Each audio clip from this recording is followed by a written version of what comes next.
नमस्कार, मैं हूं गरिमा विश्वकर्मा और आप देख रहे हैं पीपल्स अपडेट। शुरुआत करते हैं देश और दुनिया की बड़ी खबरों के साथ, लेकिन उससे पहले नजर डालते हैं आज की हेडलाइंस पर। अमेरिकी दूतावास कार्यक्रम में ट्रंप का फोन कॉल, प्रधानमंत्री नरेंद्र मोदी की जमकर तारीफ। I just want to say hello to everybody. I love the Prime Minister. Modi is great. He's my friend.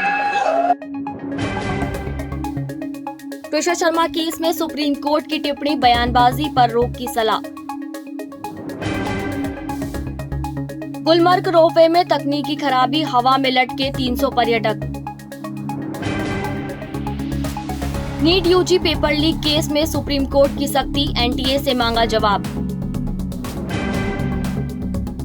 Kapil Sharma के घर 2 राउंड फायरिंग से मची सनसनी, जांच में खुले कई एंगल। नई दिल्ली में चल रहे अमेरिकी दूतावास के कार्यक्रम के दौरान डोनाल्ड ट्रंप ने वॉशिंगटन से अचानक कॉल कर सभी को हैरान कर दिया। इस दौरान उन्होंने प्रधानमंत्री नरेंद्र मोदी की जमकर तारीफ की। ये कार्यक्रम अमेरिका के 250वें स्वतंत्रता दिवस से जुड़ा था, जहां भारतीय और अमेरिकी अधिकारी मौजूद थे।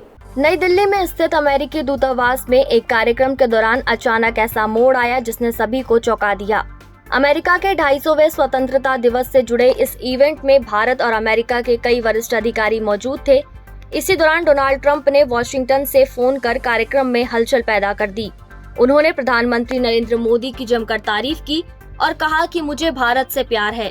पीएम मोदी मेरे बहुत अच्छे दोस्त हैं और भारत मुझ पर 100% भरोसा कर सकता है। उन्होंने आश्वस्त किया कि जब भी भारत को जरूरत होगी, अमेरिका और वे हमेशा साथ खड़े रहेंगे।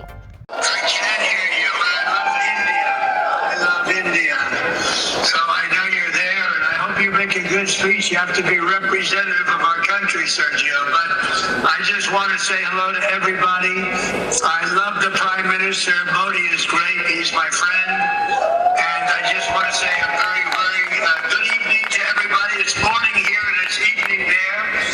And I just want to say you're great. And we've never been closer to India.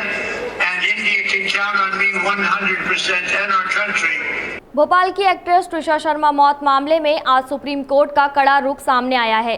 Court ने कहा कि बिना जांच के किसी भी पक्ष पर आरोप लगाना ठीक नहीं। तुषार शर्मा केस में सुप्रीम कोर्ट में सुनवाई के दौरान बड़ा रुख सामने आया। अदालत ने साफ कहा कि इस पूरे मामले पर किसी भी तरह की बयानबाजी से बचा जाए और दोनों पक्ष संयम रखें। कोर्ट का फोकस निष्पक्ष जाँच और ट्रायल को प्रभावित होने से रोकना है। सीजेआई ने साफ कहा कि उन्हें भरोसा है, चाहे राज्य एजेंसी जांच करे या सीबीआई, सच सामने आएगा। तो वहीं एमपी हाई कोर्ट ने रिटायर्ड जज गिरिबाला सिंह को नोटिस जारी कर 2 दिन के भीतर जवाब पेश करने के निर्देश दिए हैं। इस मामले की अगली सुनवाई 27 मई को होगी। जम्मू कश्मीर के गुलमर्ग में बड़ा हादसा टल गया। रोपवे में तकनीकी खराबी आने से करीब 300 पर्यटक बीच हवा में फंस गए। रोपवे के केबिन अचानक रुकने से लोगों में अफरा तफरी मच गई और कई पर्यटक घबरा गए। सूचना मिलते ही सेना, पुलिस और प्रशासन की टीम मौके पर पहुंची और रेस्क्यू ऑपरेशन कर सभी पर्यटकों को सुरक्षित बाहर निकाला।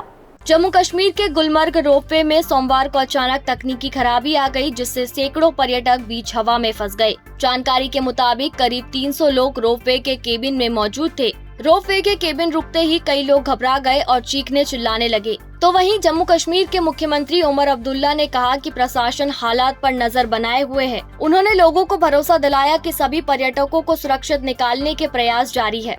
नीट यूजी 2026 पेपर लीक मामले में सुप्रीम कोर्ट ने सख्त रुख अपनाया है।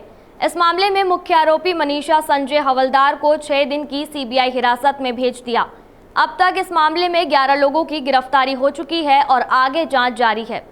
नीट यूजी पेपर लीक मामले में सुप्रीम कोर्ट ने सख्त रुख अपनाते हुए सिस्टम पर गंभीर सवाल उठाए हैं।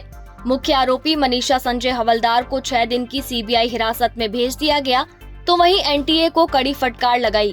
कोर्ट ने पूछा कि 2024 के बाद क्या सुधार किए गए और फिर भी पेपर लीक कैसे हुआ।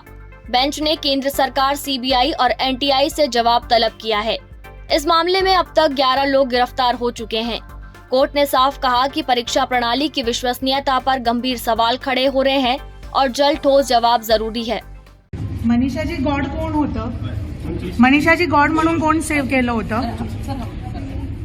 मनीषाजी गॉड म्हणून फोन मध्ये कोण सेव्ह केलं होतं? मनीषाजी गॉड म्हणून कोणाचं नाव सेव्ह केलं होतं? कॉमेडियन एक्टर कपिल शर्मा के अमृतसर स्थित घर के बाहर आज सुबह अचानक फायरिंग की घटना सामने आई। बाइक सवार हमलावरों ने 2 राउंड फायरिंग की और फरार हो गए। पुलिस ने इलाके को सील कर जांच शुरू कर दी है। कपिल शर्मा के अमृतसर स्थित घर के बाहर आज अज्ञात बदमाशों ने अचानक 2 राउंड फायरिंग की। जांच में सामने आया कि हमलावर बाइक पे आए थे और वारदात को अंजाम देकर फरार हो गए। हालांकि किसी भी संगठन ने अभी तक इस मामले की जिम्मेदारी नहीं ली है। पुलिस ने पूरे इलाके को सील कर दिया। सीसीटीवी खंगाले जा रहे हैं और आसपास के लोगों से पूछताछ जारी है।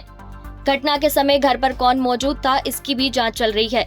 कपिल शर्मा फिलहाल अपने परिवार के साथ मुंबई में है, लेकिन इस घटना ने एक बार फिर सुरक्षा को लेकर सवाल खड़े कर दिए हैं। फिलहाल इस बुलेटिन में इतना ही। देश और दुनिया की तमाम बड़ी खबरों के लिए बने रहे पीपल्स अपडेट के साथ।